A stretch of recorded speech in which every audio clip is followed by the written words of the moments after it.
ಜನರಿಗೆ ಆ ಪರಿಸ್ಥಿತಿ ಇವತ್ತು ಬರ್ತಾ ಇದೆ. ಆ ಕಾರಣಕ್ಕಾಗಿ ಇವತ್ತು ಸರ್ಕಾರ ಜನರಿಗೆ ಬಿಸಿ ಊಟ, ಮಕ್ಕಳಿಗೆ ಬಿಸಿ ಊಟ ಮಾಡೋದಕ್ಕೆ ಇವತ್ತು ಗ್ಯಾಸ್ ಇಲ್ಲ, ಎಲ್ಲ ಪಿಜಿಗಳಲ್ಲಿ ಗ್ಯಾಸ್ ಇಲ್ಲ ಅಂದ್ರೆ ಇದರ ಅರ್ಥ ಏನು? ಜನಸಾಮಾನ್ಯರು ಇವತ್ತು ಕ್ಯೂನಲ್ಲಿ ನಿಂತಿದ್ದಾರೆ. ಜನಸಾಮಾನ್ಯ ಒಂದ್ ಕಡೆ ಕ್ಯೂನಲ್ಲಿ ನಿಂತ್ರೆ ಈ ಬಿಜೆಪಿ ಮತ್ತು ಕಾಂಗ್ರೆಸ್ ಒಂದೇ ನಾಣ್ಯದ ಎರಡು ಮುಖಗಳು. ತಮ್ಮದೇ ಸರ್ಕಾರ 450 ರೂಪಾಯಿಗಳಿಗೆ ಮಧ್ಯಪ್ರದೇಶ, ರಾಜಸ್ಥಾನ್ ಮತ್ತು ದಿಲ್ಲಿಗಳಲ್ಲಿ ಕೊಡ್ತಾ ಇದ್ದಾರೆ. ಕರ್ನಾಟಕದಾಗ ಅದೇ ಒಂದು ರೇಟ್ ಕೊಟ್ರೆ ಎಷ್ಟು ಕಾರ್ಮಿಕ ಕುಟುಂಬಕ್ಕೆ ಎಷ್ಟು ಅನುಕೂಲ ಆಗ್ತದ? ಎಲ್ಲ ಗ್ಯಾಸ್ ಏಜೆನ್ಸಿಗಳ ಹತ್ರ ಕ್ಯೂ, ಸಾಕಷ್ಟು ಜನ ಅವ್ರು ಇಲ್ಲಿ ಬಂದು ನಿಂತ್ಕೊಂಡ್ರ ತಿನ್ಲಿಕ್ಕೆ ಊಟ ಇಲ್ಲ, ಒಂದು ನೀರು ಕೊಡೋರ್ಗೂ ಇಲ್ಲ. ಅಡಿಗೆ ಅನಿಲ ಉಪಯೋಗಿಸುವಂತ ಸಿಲಿಂಡರ್ ಇವತ್ತು ಸಿಗಲಾರದಂತ ಸ್ಥಿತಿ ನಿರ್ಮಾಣ ಆಗಿದೆ. ರೂಪಾಯಿ ಮೌಲ್ಯ ಕುಸಿತಾ ಇದೆ. ಮೋದಿ ಅವರ ವಿದೇಶ ನೀತಿ ಸಂಪೂರ್ಣ ಜೀರೋಗೆ ಬಂದು ನಿಂತಿದೆ. ವಿದೇಶಾಂಗ ನೀತಿಯಲ್ಲಿ ಕೇಂದ್ರ ಬಿಜೆಪಿ ಸರ್ಕಾರ ಸಂಪೂರ್ಣ ವಿಫಲ ಆಗಿದೆ. ಹಸಿಬಾರದನ್ನ ಕಣಕ್ಕಾಗಿ ಇವತ್ತು ಯೋಜನೆ ತಂದಿದ್ರೆ ಇಂದಿರಾ ಕ್ಯಾಂಟೀನ್, ಇವತ್ತು ಇಂದಿರಾ ಕ್ಯಾಂಟೀನ್ ಮುಚ್ಚುವಂತ ಸ್ಥಿತಿ ತಲುಪಿದೆ. ಈಗಾಗಲೇ ಸಿಲಿಂಡರ್ ಮತ್ತು ಪೆಟ್ರೋಲ್ ಹೆಚ್ಚು ಮಾಡುವಂತ ಎಲ್ಲ ಹುನ್ನಾರ ಸ್ಟಾರ್ಟ್ ಆಗಿದೆ. ಇವತ್ತು ಎಐಸಿಸಿಟಿ ಜಿಲ್ಲಾ ಸಮಿತಿ ವತಿಯಿಂದ ಅಡಿಗೆ ಅನಿಲ ಬೆಲೆ ಖಂಡಿಸಿ ಒಂದು ಪ್ರತಿಭಟನೆ ಮಾಡಲಾಗಿದೆ.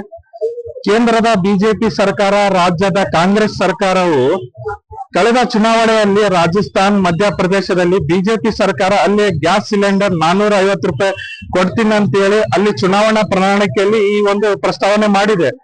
ಆ ನಿಟ್ಟಿನಲ್ಲಿ ಮಧ್ಯಪ್ರದೇಶದಲ್ಲಿ 450 ರೂಪಾಯಿಗೆ ಗ್ಯಾಸ್ ಸಿಲಿಂಡರ್ ಸಿಗುತ್ತಿದೆ. ತದನಂತರ ಇಲ್ಲಿನ ರಾಜ್ಯ ಸರ್ಕಾರವು, ರಾಜ್ಯದ ಕಾಂಗ್ರೆಸ್ ಸರ್ಕಾರ, ತೆಲಂಗಾಣದ ಕಾಂಗ್ರೆಸ್ ಸರ್ಕಾರವು ಕಳೆದ ಒಂದು ಚುನಾವಣಾ ಪ್ರಣಾಳಿಕೆಯಲ್ಲಿ 500 ರೂಪಾಯಿಗೆ ಗ್ಯಾಸ್ ಸಿಲಿಂಡರ್ ಕೊಡಬೇಕಂತ ಹೇಳಿ ಅಲ್ಲಿ ಘೋಷಣೆ ಮಾಡಿದೆ. ಕಳೆದ 6 ತಿಂಗಳಲ್ಲಿ ಅಲ್ಲಿನ ಮುಖ್ಯಮಂತ್ರಿಗಳಾದ ರೇವಂತ್ ರೆಡ್ಡಿ ಅವರು 500 ರೂಪಾಯಿಗೆ ಗ್ಯಾಸ್ ವಿತರಣೆ ಮಾಡ್ತಿದ್ದಾರೆ. ಈ ಬಿಜೆಪಿ ಮತ್ತು ಕಾಂಗ್ರೆಸ್ ಒಂದೇ ನಾಣ್ಯದ ಎರಡು ಮುಖಗಳು. ತಮ್ಮ ಚುನಾವಣಾ ಪ್ರಣಾಳಿಕೆಯಲ್ಲಿ ಅಲ್ಲಿ 450 ರೂಪಾಯಿ, ಇಲ್ಲಿ 500 ರೂಪಾಯಿ ಅಂದ್ರೆ ಇಲ್ಲಿ ರಾಜ್ಯದಲ್ಲಿ ಒಂದ್ ಕಡೆ ಬಿಜೆಪಿ ಯಾವುದೇ ತರಹದ ಇದ್ರ ಬಗ್ಗೆ ಪ್ರತಿಭಟನೆ ಮಾಡ್ತಾ ಇಲ್ಲ. ಗ್ಯಾಸ್ ಸಿಲಿಂಡರ್ ಬೆಲೆ 60 ರೂಪಾಯಿ ಏರಿದನ್ನ ಅದು ಪ್ರಸ್ತಾವನೆ ಮಾಡಿದ್ರೆ ಅದು ವಿರೋಧ ಮಾಡ್ತದೆ. ಅದು ಯುದ್ಧದಿಂದ ಆಗಿದೆ ಅಂತ ಹೇಳ್ತಾರ. ಆದ್ರೆ ತಮ್ಮದೇ ಸರ್ಕಾರ 450 ರೂಪಾಯಿಗಳಿಗೆ ಮಧ್ಯಪ್ರದೇಶ, ರಾಜಸ್ಥಾನ್ ಮತ್ತು ದಿಲ್ಲಿಗಳಲ್ಲಿ ಕೊಡ್ತಾ ಇದ್ದಾರೆ. ಅದೇ ರೀತಿಯಲ್ಲಿ ನಮ್ಮ ರಾಜ್ಯದ ಕಾಂಗ್ರೆಸ್ ಸರ್ಕಾರವು ಇಂಥ ದುರಾಡಳಿತ ಸರ್ಕಾರ ಅಲ್ಲಿ 500 ರೂಪಾಯಿ ಕೊಟ್ರೆ ಇಲ್ಲಿ ಅಟ್ಲೀಸ್ಟ್ ಒಂದು 600 ರೂಪಾಯಿ ಕೊಟ್ರೆ ಏನಾಗ್ತಿತ್ತು?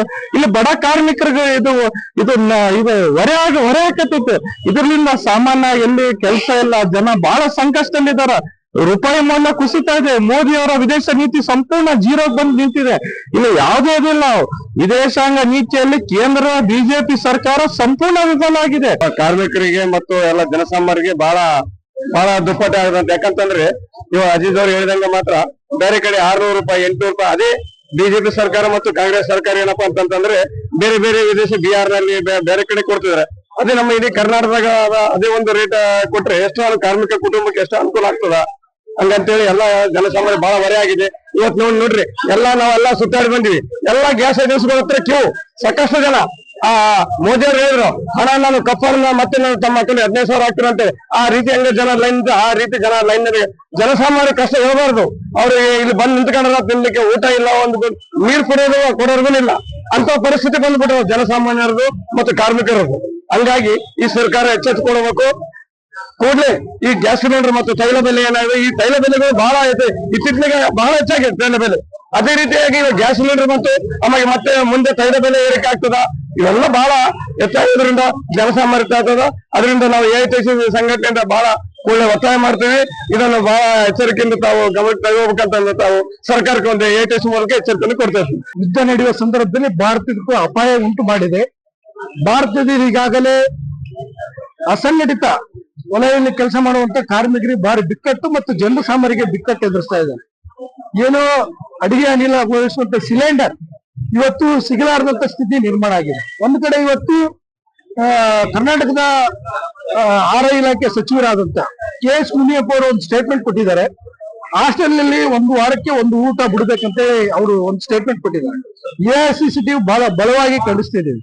ಒಂದು ಕಡೆ ಇವತ್ತು ಸರ್ಕಾರ ಹಸಿಬಾರದನ್ನ ಕಣಕ್ಕಾಗಿ ಇವತ್ತು ಯೋಜನೆ ತಂದಿದ್ರೆ ಇಂದಿರಾ ಕ್ಯಾಂಟೀನ್, ಇವತ್ತು ಇಂದಿರಾ ಕ್ಯಾಂಟೀನ್ ಮುಚ್ಚುವಂತ ಸ್ಥಿತಿ ತಲುಪಿದೆ. ಒಂದು ಕಡೆ ಇವತ್ತು ಕೋವಿಡ್ನಲ್ಲಿ ಏನು ಜನ ಸಂಕಷ್ಟಕ್ಕೊಳಗ ಇದ್ರು, ಬಹಳ ತುಂಬಾ ಅಪಾಯದಲ್ಲಿದ್ರು. ಅಂತ ಸ್ಥಿತಿ ಇವತ್ತು ಬಂದಿದೆ. ಭಾರತಕ್ಕೂ ಮತ್ತು ಇರಾನ್ ಮತ್ತು ಇಸ್ರೇಲ್ ನಡೆಯುವಂತ ಯುದ್ಧ ಇವತ್ತು ನೆಂಟಿದೆ, ಆಪತ್ತು ಬಂದಿದೆ. ಆ ಕಾರಣಕ್ಕಾಗಿ ಇವತ್ತು AICCT ಸಂಘಟನೆ ಅಸಂಘಟಿತ ಕಾರ್ಮಿಕರಿಗೆ ತುಂಬಾ ತೊಂದರೆ ಆಗಿದೆ, ಜನಸಾಮಾನ್ಯರಿಗೆ ತೊಂದರೆ ಆಗಿದೆ. ಇವತ್ತು ಆಳುವಂತ ಸರ್ಕಾರ ಜನರಿಗೆ ನೆರವಿಗೆ ಧಾವಿಸಬೇಕು. ಈಗಾಗಲೇ ಸಿಲಿಂಡರ್ ಮತ್ತು ಪೆಟ್ರೋಲ್ ಹೆಚ್ಚು ಮಾಡುವಂತ ಎಲ್ಲ ಹುನ್ನಾರ ಸ್ಟಾರ್ಟ್ ಆಗಿದೆ. ಅದರಿಂದ ಬೆಲೆ ಏರಿಕೆ ಜಾಸ್ತಿ ಆಗಿದೆ. ಇದನ್ನ ಈಗಾಗಲೇ ಬೆಲೆ ಏರಿಕೆಯನ್ನ ಕಂಟ್ರೋಲ್ ಮಾಡಬೇಕು, ತಡೆಗಟ್ಟಬೇಕು. ಈಗಾಗಲೇ ಸಿಲಿಂಡರ್ ಇಲ್ಲಿಗಲ್ ಆಗಿ ಸಿಕ್ಕಾಪಟ್ಟೆ ಸಪ್ಲೈ ಮಾಡುವಂತ, ಹಣ ದುಪ್ಪಟ್ಟು ಮಾಡುವಂತ ಏಜೆನ್ಸಿಗಳ ವಿರುದ್ಧ, ಕಂಪನಿ ವಿರುದ್ಧ ಕಠಿಣವಾದಂತ ಕ್ರಮ ಜರುಗಿಸಬೇಕಂತೇಳಿ AICCT ಒತ್ತಾಯ ಮಾಡಿದ ಜೊತೆಗೆ ಸರ್ಕಾರಗಳು ನೆರವಿಗೆ ಧಾವಿಸ್ಬೇಕಂತೇಳಿ ನಾವು ಬಲವಾದ ಒತ್ತಾಯ ಮಾಡೋದ್ರ ಮೂಲಕ, ಪ್ರತಿಭಟನೆ ಮಾಡೋದ್ರ ಮೂಲಕ ಸರ್ಕಾರಕ್ಕೆ ಒತ್ತಾಯ ಪತ್ರನ ಸಲ್ಲಿಸಿದ್ವಿ.